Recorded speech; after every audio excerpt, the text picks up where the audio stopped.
medium sizes for you. That's right. Yeah, Like perfect. Well, good morning. And Minister Nafik just reminded me that find him behind a podium where you can see me in many ways. Good morning, everyone, and thanks for joining us this morning. I'm delighted to have both here Minister of Municipal Affairs Bill Morrow and the Attorney General Yasser Nafki. And we're going to talk about the Ontario Municipal Board review. In my own community of Northumberland, Queenie West, and those across the province, land use planning affects almost every aspect of life. It helps a community decide whether and how to grow, where to build our homes, parks, schools, roads, and sewers. And while ensuring that our natural resources are protected, that we're planning ahead for the future. It's so important. After listening to Ontarians during province-wide consultation on the OMB last year, our government is ready to announce the direction we will be taking. Minister Morrow at this time will take the podium and he'll dive into some of the details. Minister?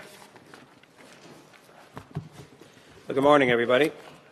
Very pleased to be here this morning. Lou, thank you for that. Pleased to be here with my colleague, Minister Naffi, with my staff, and I want to just give a shout out to my staff, both in the ministry and my political office, for all of the help. And I know that Minister Naffi feels very strongly about all the work that's gone into helping us to arrive at this point today. Today, our government is announcing significant changes to the land use appeals system in Ontario. And again, I'd like to thank MPP Rinaldi for his input and his leadership.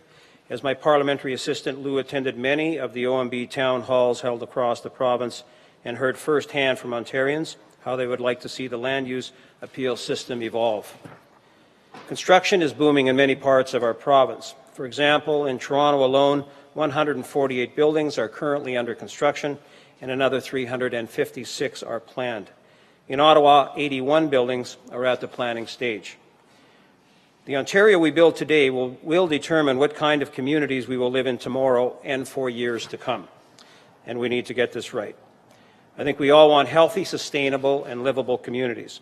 Communities that accommodate people at all stages of life, that are affordable, and have a diverse range of housing options. We need to grow Ontario's communities in a way that attracts jobs and investments, and we need to create vibrant urban centres, while also preserving and protecting green spaces, farmland, and ecologically sensitive lands and waters. Since 2003, we have had many conversations about the land use planning system with Ontarians. And we've taken numerous steps to reform Ontario's land use planning system to achieve better results, to ensure that the communities we're creating and meeting the needs of Ontarians now and long into the future. The land use planning appeal system is a critical component of the larger land use planning system. We have made improvements to the system, but we recognize that we have not moved the marker far enough. That's why when I became Minister of Municipal Affairs, the Premier tasked me with leading a review of the scope and effectiveness of the Ontario Municipal Board. We were to engage municipalities, the public, and interested stakeholders in order to recommend reforms to improve the OMB's role within the broader land use planning system.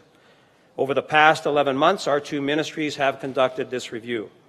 And today we're pleased to announce that later this month, we plan to introduce legislation that would, if passed, transform the land use appeal system, replacing the OMB with the Local Planning Appeals Tribunal. The reforms we are proposing would result in fundamental change. If our reforms pass, there would be fewer and shorter hearings and a more efficient decision-making process. There would be more deference to local land use planning decisions, and there would be a more level playing field for residents wanting to participate. The changes we are proposing follow an extensive consultation and were informed by what we heard. The voices of Ontarians from Thunder Bay to Windsor, from Ottawa, and all across the GTHA were heard. The review generated 1,100 written submissions, and more than 700 people participated in our town hall meetings organized around the province. There were a lot of different views, but there were also some recurring themes that we heard loud and clear from a wide array of stakeholders and the broader public. The need for more community involvement, a more meaningful voice for residents in the process, more local control over planning decisions, fewer hearings, and a more transparent process. We have been clear since the beginning of the process that we need an independent public body where people can challenge or defend land use decisions that affect their properties and communities. This tribunal has an important role to play in our land use planning process. People don't always agree on how their communities should develop or change. The local planning appeal tribunal would give them a place to voice their concerns on planning decisions that affect where they live and where they work. And it would provide a better alternative to resolving disputes through the courts. But it's important that this process is appropriate, open, and fair. The reforms we plan to introduce would, if passed, give communities a stronger voice in the land use planning process. There would be more weight given to local and provincial decisions. We propose to do this by ensuring some matters could only be appealed on the grounds that they don't conform or aren't consistent with provincial and municipal plans or policies. This transformed tribunal could only make decisions on matters that are part of the municipal council's decision. It could only overturn the municipal decision if it doesn't follow provincial and local plans or policies. We also propose to bring fewer municipal and provincial decisions before the tribunal. If passed, our changes would make the appeals process shorter and less costly by setting deadlines throughout the appeals process. Taken together, we believe these changes, if passed, could help bring development, including new housing, to market faster, creating communities that better reflect local concerns. And provincial and local policies that support the creation of complete communities with a range of housing types could also be put in place faster. All Ontarians should be able to count on a land use planning and appeal system that's efficient, transparent, and predictable, and one that gives residents a say in what is built in their neighbourhoods. The legislation that we will be introducing responds to those needs, which are at the core of building strong Ontario communities. I've been working on this with Attorney General Naqvi for some time. As an MPP and as Ontario's Attorney General, he has been very active in the conversation about improving our land use planning system. I'm very pleased to be working with him on this proposed legislation that will give residents tools to more effectively participate in land use planning appeals. I'm now pleased to welcome the Attorney General Yasir Naqvi to the podium. Thanks, Bill. Well, thank you very much, Bill, and good morning, everyone. I must say I'm very excited to be here today for this very important announcement. I'm pleased to be here with Minister Mauro and MPP Lou Rinaldi as we move toward a transformed land use planning appeal process that is more predictable, faster, and more accessible. And if you will let me indulge for just a moment, I must say that this is a particularly momentous announcement for me personally. Not only because OMB reform is a major component of both our mandate letters from the Premier, but also because it was a promise that I made to my community back in Ottawa and have been working towards since 2010. So I echo Minister Mauro's sentiments. The land use planning appeal system isn't working for people and communities. The status quo is simply no longer an option. And it's on us to make the bold changes required to overhaul the system. Our cities have to keep growing to support the needs of current and future generations. But the neighborhoods that give rise to those cities must fit the needs of the families that live and work in them. They need to form a community. But healthy, thriving communities don't just happen by chance, especially in large urban centers. They must be nurtured. That takes careful planning, careful development. And we know that there are many different ideas on the best way to develop an area.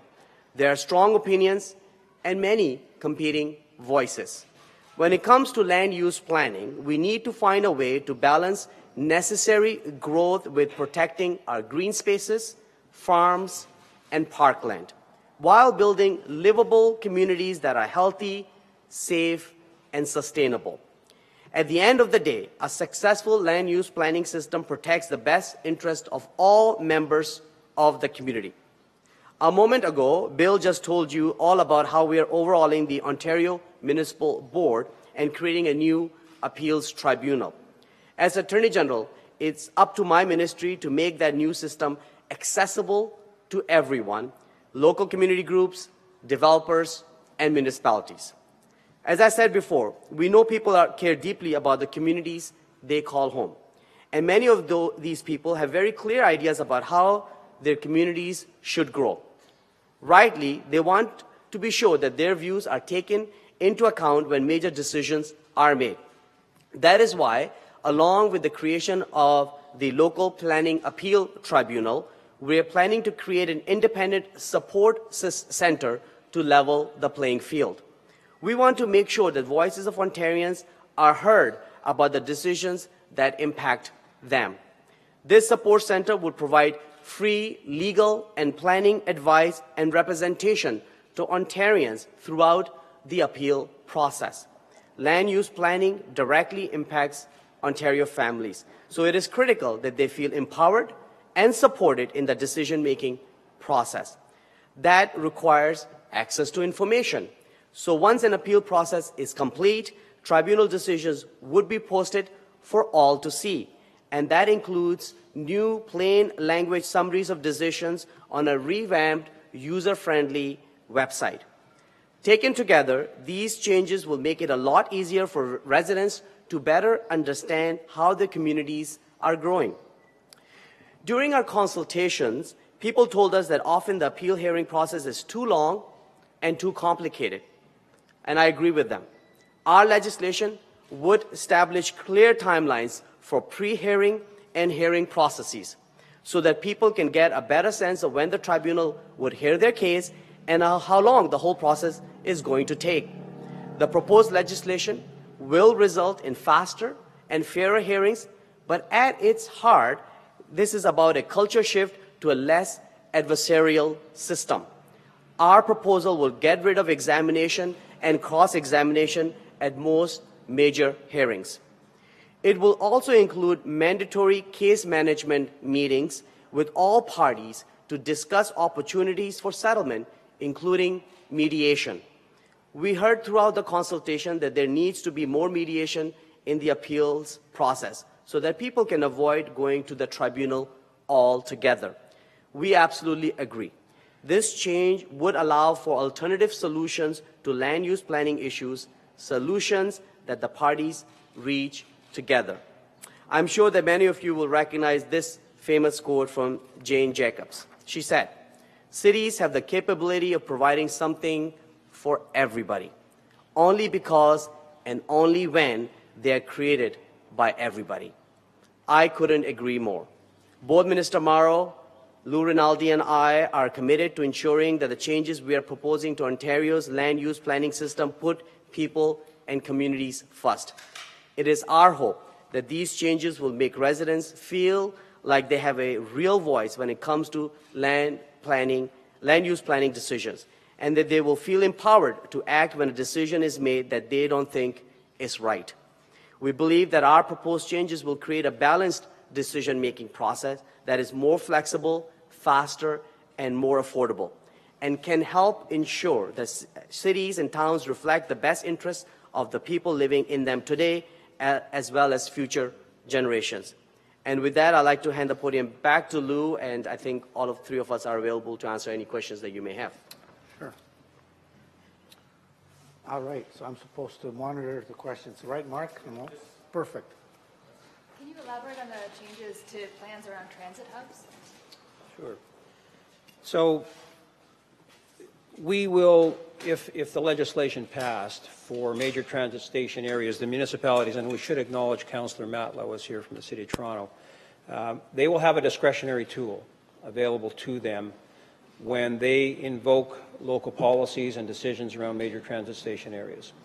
The municipality will be able to not allow appeals to go forward. This is consistent, I would say, with the intent of the legislation to allow more local deference for decisions that are made at the local level. And so they will have that ability. Understanding, of course, that the decisions that are made at council are still going to have to conform and be consistent with provincial plans and provincial policies. And so we just think it's consistent with the breadth and exactly what we're trying to do overall when it comes to the legislation generally. How far around which kind of major transit? I think it's a 500-meter radius around the MTSAs. Can you comment city's had concerns about neighborhood-specific plans, secondary plans being almost immediately appealable. There's often years of work and public consultation that go into that kind of thing. Any change to... Sure. So there are several items in the legislation that will be sheltered from appeal. It's part of the reason and the way forward that we believe, if passed, decisions will be made sooner and more reflective of local decisions. So in the specific example around secondary plans, they will be sheltered from appeal for 2 years unless the municipality decides that they would want an appeal again to go forward. So they would be completely sheltered for 2 years. And then I want to say, and then we're making another very important fundamental change, which is around if disputes do arise, those matters will go to the new tribunal, but the test there will be for the tribunal to look at whether the decision that's made by the municipal council conform or complies with the official plan and the secondary plan. And if the answer is no, as happens today, right now, where OMB replaces with their own decision, the new appeal tribunal will not be able to do so. It will send the matter back to the municipal council, and then they will have to reconsider their own decision. Can I ask a bit about the politics of this? I mean, the Liberal government has been in power for 14 years now. Why has it taken so long to fix something that has been talked about as being broken for so long? Do you want? I can answer. Well, we'll both go ahead, and Okay. I have something I'll add as well. Well, so we've been working on these changes for some time. I think we brought some significant changes in 2006. We gave time for them to take place. Then we brought changes again just a few years ago through Bill 73 in the Planning Act that gave stronger voices and more predictability to how local plans are made. And now we're taking this very important transformational change. I strongly personally believe that the time is right now to make these changes. We have seen a significant evolution in how planning land use planning is done in our province. Our planning making process at the provincial level is far more sophisticated today with sufficient consultation than ever before. We're seeing the same thing taking place at the municipal level. It only makes sense that we really look at the OMB system, transform it the way we're doing it now, to truly make it a dispute settlement process where the guiding principles, the guiding documents remain the one at the provincial level and at the municipal level, and not have a body like the OMB that can create policy at the same time as our provincial and local governments. So I think with the evolution that we have seen, this is the right time to make sure that we truly have a dispute settlement mechanism by way of local planning appeal tribunal that respects that evolution and gives stronger voice to all parties involved, municipalities, developers, and local communities.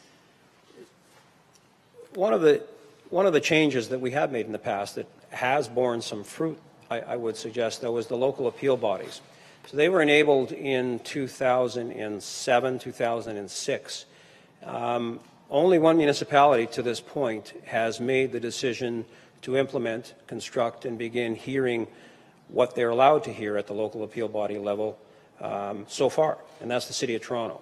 And so I think within the last week or two, very recently, the City of Toronto's local appeal body is now active, running, operating. About 70% of matters that ended up before the Ontario Municipal Board at the City of Toronto level were matters that could have been heard for the past 10 years by a local appeal body. That's active now. So right off the bat, so that was a reform that we brought in previously. So there was work that was done before, and there was work that has yielded results. We would all agree maybe it's taken a bit longer than we thought it would at the time. It's the only one. There are other municipalities have yet to create their own local appeal bodies. We've also expanded the scope of what the local appeal bodies can hear.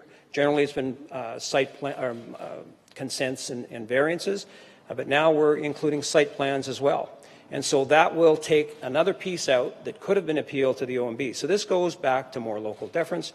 This goes back to expediting the process and control for the local municipalities. So it's a good piece, and it speaks to work that was done previously. I'm expecting developers are going to not be terribly thrilled with this. What's your response to to developers that say this is yet another example of the Liberal government doing some things that will tie developers' hands and make this more difficult? Well, I think they perhaps, it's fair to say, might have preferred status quo. We don't agree. We don't think that's the way to go. We're making a change. We are, please remember, though, maintaining the local planning appeal tribunal. So there is a place to appeal to. What is changing dramatically is what they can do. There will not be, as their so-called de novo hearings anymore. The local planning appeal tribunal will only be ruling on consistency and conformity. So you can still bring an application to a local council, you can still put it in, you can still have a disagreement, you can still appeal it to the local planning appeal tribunal. It's just that they will now only be ruling on consistency and conformity with local plans and with provincial plans and policies. If I may. In terms of people to understand, and actually this is probably a good question for the Attorney General, is from a legal standpoint, does this kind of tip the balance back away from being in favor? Yeah, and let me answer both questions together. We've done a lot of consultation, and I know Bill feels the same. Strongly believe that this is really a balanced package. We're transforming the way we do dispute settlement within the land use planning system. But we're balancing all the interests, and the way we're doing it is by creating more predictability around our planning decisions, both our planning documents and planning decisions. And for developers, that is good news because they have to now spend less time disputing these matters at lengthy hearings that takes a long time at the OMB, as opposed to doing what they do best, is build homes and build neighborhoods. So by making sure that we're creating opportunities for better decision making at the municipal level, we're creating more predictability in the system. The other thing we're doing is making our dispute settlement system truly a dispute settlement process that is streamlined, is more accessible, and is less adversarial. Again, ensuring that in those matters where we would need some sort of dispute resolution, you've got a process that is far more responsive than what we have in place right now. By replacing and repealing and replacing the OMB, are you keeping the same personnel and bureaucratic structure in place? So we're going to be looking at some significant changes in terms of course, the rules by which the new local planning appeal tribunal will operate. The members will continue, but of course we are going to be appointing new members as well. This is really a very significant culture shift that we are bringing forward within the institution by changing the scope and its mandate, and also changing its process by which they will be dealing stuff. We are no longer, as I suggested earlier, we'll be looking at lengthy hearings with witnesses and cross-examinations. What we're looking at is more a paper-based system where what one is looking at is conformity to municipal decision making on very narrow areas of issues. But most importantly, the change we're making, which is I think is a very fundamental change that makes the system less adversarial, is mandatory case management meetings, including the option for mediation, so that all parties can be brought together right at the onset of any matter and see if we can get to a win-win solutions as opposed to the very adversarial system that we have in place right now.